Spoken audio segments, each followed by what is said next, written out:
I'm Connie Moore. I'm an elder at Catoctin Presbyterian Church. I chair our mission committee, which is very actively involved in supporting a number of nonprofits within Loudoun County, as well as beyond the county. And we have a focus on Matthew 25. So if I remember all 6 correctly, we're providing clothing for people who need it, helping with water projects in Haiti and Africa. We're feeding the hungry.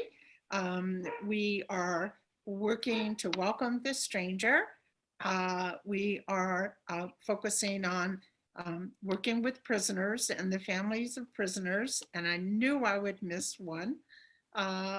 Visiting the sick. Visiting the sick, yes. So we're focusing on all of those. And some of them are easier to do than others. Feeding the hungry, we have been doing for years, and it's a natural thing for us to do. Although we're being much more active in it. For example, having a little food blessings box at our church. But welcoming the stranger and focusing on the prisoner are kind of pushing us further and further into our mission. So thank you so much for spending time with us today. It's a pleasure to welcome Rizwan Jaka today, and he is the Adams Center Muslim Community, the Adams Muslim Community Chair of Interfaith Relations and the Chair of the Adams Compassionate Healthcare Network. And we're going to hear some more about that. So Rizwan, thank you for being with us here today. Pastor David and Elder Connie, thank you all for your friendship, your leadership, and your great community service work, and look forward to the discussion today. Absolutely. Can you tell us a little bit about the Adams Center just to get started, and then maybe your role and how you got into all this work? Great. Thank you again. I appreciate that. I start out with multi-faith greetings of peace. Salam, shalom, peace, shanti, pax, paz. Definitely, peace and blessings to all. Thank you so much. I am a volunteer with the Adams Center Muslim Community. As mentioned, I chair the Interfaith Relations. I also do government and media relations, and I'm on multiple multi-faith and interfaith organization boards and committees, and chair the clinic, which helps the underserved. And so my family and I have been involved in scouting, the Boy Scouts of America, Girl Scouts. We've been involved in community service for 30 plus years, and just helping out wherever we can, it's something that is reminded for all faith communities, right? The golden rule, right? We're reminded, in the Quran, a couple of very important reminders that God has created us as nations and tribes so that we may get to know one another.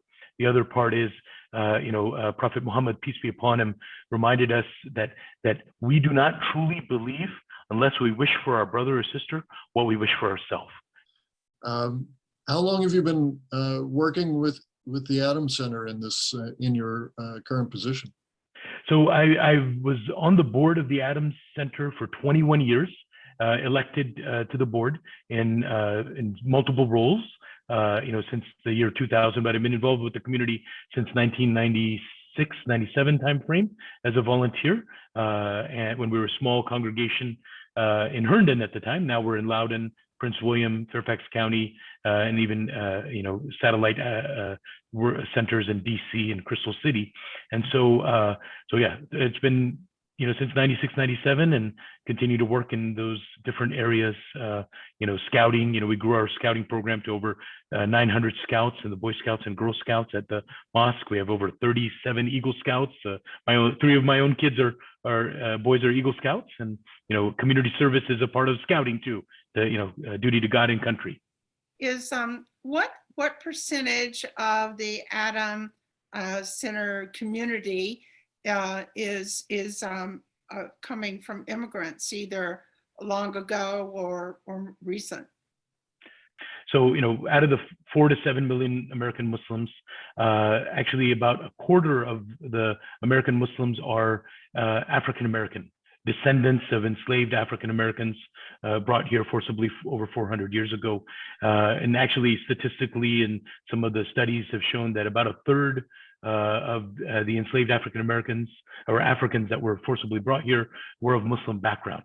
Obviously, they lost their faith through the horrific enslavement, and in the kind of 40s, 50s, 60s, there was a movement to understand the Islamic heritage, and so the African American Muslim community kind of grew in and reclaimed their faith traditions in that journey. And basically, and then in the kind of 60s, after the civil rights movement, 60s, 70s, there was an opening of immigration. And so there was a lot of, people from South Asia, from the Middle East and Africa, East Asia, of course, as well, that migrated to the United States, for opportunity, including my own parents. My dad came in for, master's degree in engineering, and so you had people that, contributed, helped contribute to the country and, technology and business and so forth. And so in our community, we have a lot of, Adams is a very, very multicultural community. We have probably, people from 100+ nations. We haven't done an exact demographic count, but if you come to a Friday service, you'll find every nation represented.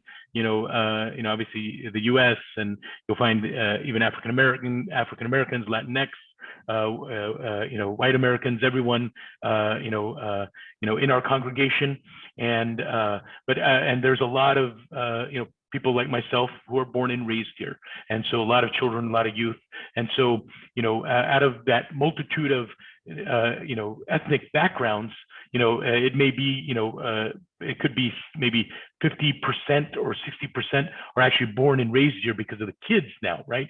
Because the community, Adams was founded in 1983 in Herndon, Reston, actually, and then kind of grew out into all these into Loudoun and Fairfax and Prince William County. And so definitely the community's grown, and kids are born and raised here, and but definitely very, very diverse, but also very much rooted in the United States of America. Wow, thank you for that answer. You've opened my eyes. I can't believe how blind I was as to, I tend to think of intercultural as our Jewish brothers and sisters, my Christian family, and the Muslim community as multicultural, but the Adams Center itself is highly intercultural, multicultural, because you're representing so many different nationalities and so many different diverse people that it seems to me like you would have done a lot of work within your own organization to make everyone feel included and have that inclusiveness that crosses national boundaries and smaller cultural boundaries and so forth. Yeah, no, it's that's as I mentioned, that God reminded us that that we're created as nations and tribes to get to know one another. Obviously, there's multiple faith communities, but also in that multicultural communities that people come from different countries and national origins, and different languages, and so it definitely it takes intentional effort from a community and a congregation to make sure that everybody feels welcome.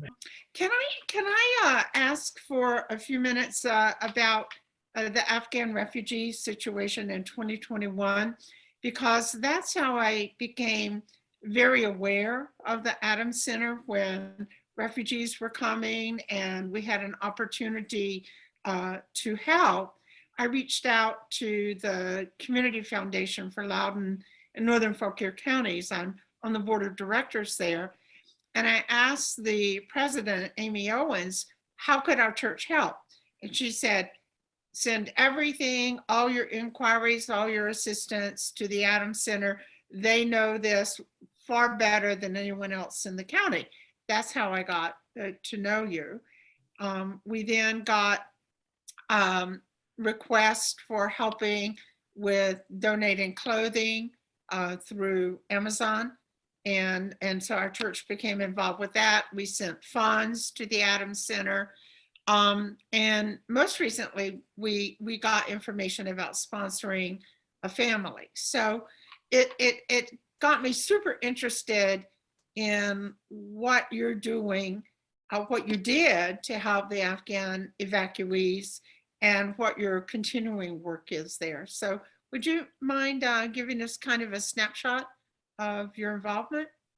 Yes. No, thank you. Thank you, Elder Connie. Thank you very much. Appreciate y'all's efforts, your great support of welcoming the stranger. Definitely very important for all faith communities. And that's something that, when, in August, when the Afghan ally refugees were being evacuated from Afghanistan, obviously very heartbreaking and very traumatic for the Afghan ally refugees. It's no one wants to leave their homeland, right? It's something that, for safety and security, they were allies of ours. And they were needing to be evacuated, and so it was very important that the U.S. government take that as a priority. Many U.S. military veterans as well were very intentional in that to help safeguard their Afghan ally interpreter partners and etc. And so definitely it was a very traumatic, very historic. First time ever in kind of recent history that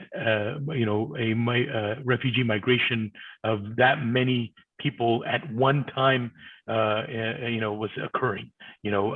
Upwards of 75,000 people. And so the prior several years, the refugee programs in the United States were in a very minimal footprint because there was not a lot of refugees being allowed into the country. And so they were not in a stage to be able to help resettle, right? So it required a whole of government approach and a whole of faith communities approach. So we created a coordination, with the military bases so that they needed supplies. Then the Afghan American community, the Virginia Council, host of organizations, we had a supply chain going. Okay, they need infant formula. Then the Church of Jesus Christ of Latter-day Saints said, we have this much infant formula in our Chantilly warehouse, and we'll provide it. And then the mosques, there was the mosques or the Afghan Refugee Crisis Committee formed to provide supplies. It was a lot about initially supplies and making sure that we had interpreters. There were Afghan American interpreters. Mental health counseling was very important due to the trauma. So the Afghan American community, was in partnership with us in providing doctors and mental health counselors. We got to help supplement because everybody was learning.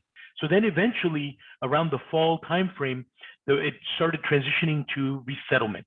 Right, because you had, and also one other item. Sorry, just to there were legal permanent residences, green card holders that were coming. They had to leave also in a very short fashion, so they had nothing. So the government could help refugees that were, evacuees, special immigration visas or asylum seekers, but they couldn't help green card holders because because they're already permanent residents of the United States. So there are no programs to help them, right? Oh. And so we had to mobilize resources, and we worked with the United Way and Virginia government to help raise money to support them, to help get them to their destination, to where they needed to be with families. Another issue that came up, funerals, right? Because the government can't pay for funerals. People, obviously it's the natural cycle of life. When you have 75,000 people coming, we have to raise money to support funerals. There were a lot of families, a lot of babies, a lot of pregnant women that were coming over. So, having a baby on a military base in the barracks or a tent is not ideal. So we had to raise money to support hotels for these pregnant families to stay at after they gave birth. So we had to do all these different things that are not, you have the normal clothes and supplies, and but we had to work on supporting funerals, supporting hotels for the pregnant families and the new babies that were born. So that was a whole kind of cyclone of activities that just literally kept us up at night. And then I have a couple of questions, if you don't mind. One, is, how much money do you think you raised? This sounds massive. Two, it sounds like you were way more than Loudoun County or Northern Virginia. It sounds like you were the national coordinator in many ways for the entire 75,000 plus people. And third, how many volunteers did you end up needing to support your efforts? It sounds so huge. First team effort, 100%. I was just honored to be a part of this team. Helping. Again, we eventually had a national coordinating team, and so everybody was doing their part. We were one part of helping on a nationwide coordination effort, along with all these other groups to help that. So we did our part to help facilitate nationwide, regional, and local efforts. And what was happening was, Afghan refugees some wanted to just leave the base. They were like, look, I've got a cousin over here, I'll go live with them. Or because they were just, after 2 months on a military base, although the military bases were very welcoming, but it just, for a family, eventually they wanted to kind of, move on with their life. And so some people were they started leaving on their own, which created a challenge where then they weren't getting the resettlement support. So the Afghan American community and the Muslim community had to encourage them to stay on the base until the resettlement process occurred. Then the other challenge became the resettlement process was occurring. People would leave the bases, they would fly to a destination, but then the caseworkers were not available or not showing up, let's say, to the airport. And then there were not affordable housing, right, in the places. So they were put in Airbnbs or hotels. And so that was a huge, challenge in the fall timeframe, literally from, kind of October, November, December, January timeframe, where we were getting calls like, someone's at this airport, no one's there to pick them up. So things have, obviously progressed since that time, where then, that was phase one of Operation Allies Welcome. And that, was, from August till, about mid-February 2022. So August 2021 to mid-February 2022. Then phase two started. So where instead of, the 75,000 that, have mostly been resettled, there still needs, some have found jobs, some still need to find jobs. There's still housing machinations that occur. And so those are still kind of things. And, if they haven't found a job in 3 months or 6 months, they're now calling and asking for help. A couple questions that I had would be, what's involved in resettling a family, and how can congregations such as ours, for example, be of assistance in that process? So connecting with one of the local resettlement agencies is that first step. And then, typically what happens is, there's going to be, for refugees as they come in, they get, a flat fee support that kind of helps them for 3 months. But then after that, then there are supplemental aid from the Commonwealth of Virginia or from the counties that people can apply for, but it requires, and the agencies will help. And sometimes, the houses of worship can provide those guidance as well. And then, but typically it's important for houses of worship and communities to, to kind of have the support and the funding to help them beyond the 3 months.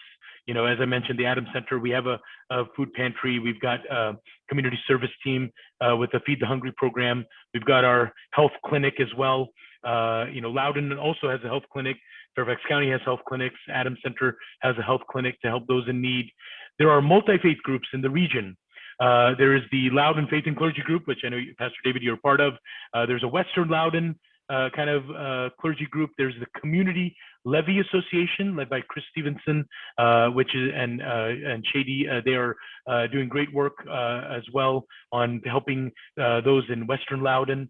There is the Interfaith Council of Metropolitan Washington doing ifcmw.org, which is the oldest interfaith organization in the region, with Protestant, Catholic, Church of Jesus Christ of Latter-day Saint, Muslim, Jewish, Hindu, Buddhist, Sikh, Baha'i, Zoroastrian, Jain, working together on multilateral, multi-faith efforts, and we come together in different efforts. So if people are interested in interfaith work, www.ifcmw.org.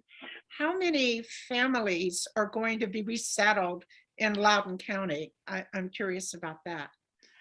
Yeah, so I'll start with the kind of the resettlement. So, out of the 75,000 that have, and there's obviously thousands more that have now come, 2,000 a month since February. So, if you do, basically February, March, April, May, that's so, we're probably upwards of, almost 85,000 now that have kind of come through into the U.S. So the numbers that were officially being resettled, that varies in the Virginia.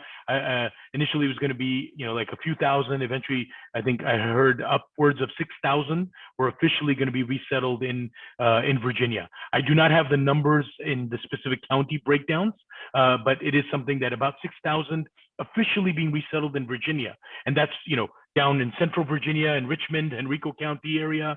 Many thousands in Northern Virginia.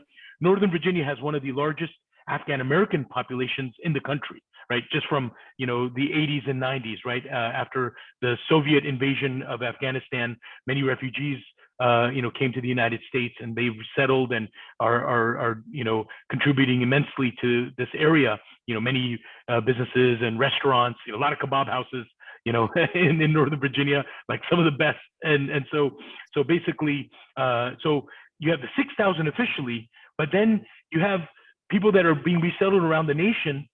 They're like, we want to come to Virginia because we heard of this great community there. And so thousands of others are going to voluntarily come to Northern Virginia, right? And so that's also happening as well. So I think Northern Virginia is going to have, and Virginia will have probably like the top resettlement of Afghan ally refugees.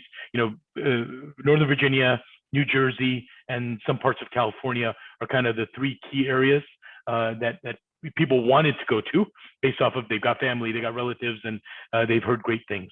So is there one thing that you think from your community I could share with our congregation for people to do and the congregation to do? Is there, like I'm going to end with 6 points. Is there a point that I could focus them on with regard to the work, the massive work that you guys are doing? Great. No, thank you. Thank you again. Appreciate y'all's leadership again, Pastor David and Elder Connie. And, I'm going to tell you this one brief story on the welcoming the stranger, which, obviously our faith traditions have this, as I mentioned, the golden rule. But I had a longtime friend, Ms. Johanna Newman. May she rest in peace. May her memory be a blessing. She has since passed. She was a Holocaust survivor. And she was saved by Albanian Muslims. Albania was one of the Muslim majority countries that helped save Jewish community from the Nazis. And she was a volunteer with the U.S. Holocaust Memorial Museum. And I got to know her in 2006. We hosted her at the Adams Center Mosque. And she told this story in 2006 to our congregation and to the multi-faith group. Then in 2017, we had her come to the Adams Center Mosque again, which our Ashburn location which is shared space with the synagogue. And we had her speak, and she talked about welcoming the stranger, and she told everyone about this story. And she just reminded us the biblical reminder, welcoming the stranger, by recounting the story of people that tried to help, save Jewish community from the horrific Holocaust, and so that always sits with me and just reminds us all that we must welcome the stranger. I think that's wonderful, and I thank you for the opportunity to learn more about all the work that you're doing, and many, many blessings for that, because it's incredible. It is just amazing, the scale and scope of what you're doing. And I know that a lot of our immigration processes are broken in terms of just not having the people and resources and funding and capability to handle some of the worldwide emergencies that are happening on such a large scale. And I think the Adams Center community has stepped into the void and saved the lives of hundreds of thousands of people. And it's a gift that you've given us today to share that story. And we just thank you for it and for helping us in our journey as well. So Pastor David, you want to close us out? Sure. Again, thank you so much, Rizwan, for taking the time to be with us. Very humbling to hear all the work that you're doing, and we will be lifting you up in our prayers and all the work that has been done. We're just very grateful to hear about it and hope that we will be able to contribute in some small ways. So thank you again for taking the time to be with us and tell us all this good work today. Yeah. Thank you, Pastor David. Thank you, Elder Connie. May God bless you all for your dedication, your leadership and partnership. And, God bless the Catoctin Presbyterian Church congregation, and, blessings and peace for your Sunday worship services and all the efforts. And so thank you all very much. An honor to be with you all. Peace be with you. And Peace also with you. Thank you. Thank you.